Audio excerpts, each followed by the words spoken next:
Guys, ഇപ്പോൾ ഇവിടെ നല്ല തണുപ്പ് സ്റ്റാർട്ട് ചെയ്തുകൊണ്ട് തന്നെ രാവിലെയൊക്കെ നല്ല തണുപ്പാട്ടോ. അതുകൊണ്ട് തന്നെ രാവിലെ നീക്കാനും നല്ല മടിയാണ്.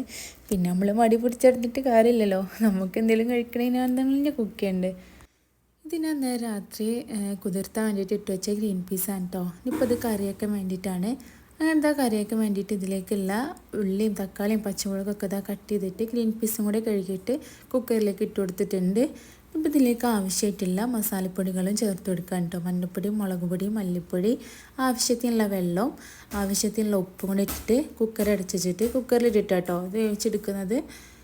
ഗ്രീൻ പീസിൻ്റെ കൂടെ കഴിക്കാൻ വേണ്ടിയിട്ട് ഞാൻ അതവിടെ ഓരോ ദോശകളായിട്ടും ഇതവിടെ ചുട്ടെടുക്കുന്നുണ്ട് കേട്ടോ.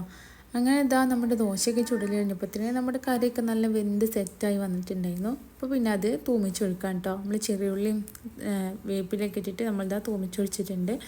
അങ്ങനെ അതുകൂടി കഴിഞ്ഞപ്പോൾ നമ്മളിതാ ചായ ലേറ്റായിട്ട് ഒരു ചായയും കൂടി റെഡിയാക്കി എടുക്കുന്നുണ്ട്. അപ്പോഴത്തേന് നമ്മൾ ഹൈസ് നീറ്റിട്ടുണ്ട് കേട്ടോ. അപ്പോൾ നീറ്റാൽ പിന്നെ പറയണ്ടല്ലോ, ഒരു പണി നടക്കില്ല കേട്ടോ. ഓനെ പിന്നെ എങ്ങനെയെങ്കിലും അഡ്ജസ്റ്റ് ചെയ്ത് എവിടെയെങ്കിലും എടുത്തണം.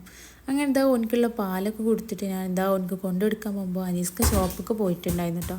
അപ്പോൾ ഓനെ കൊണ്ടുപോകാനായിട്ടുള്ള കുറച്ച് വാശിയും ഇതൊക്കെ ആയിരുന്നു കുറച്ച് സമയം. പിന്നെ അങ്ങനെ ഞാനും ചായയൊക്കെ കുടിച്ച് പിന്നെ ഓനക്ക് വേണ്ടിയിട്ട് ഇതാ ഞാൻ ദോശ കൊടുക്കാൻ കേട്ടോ.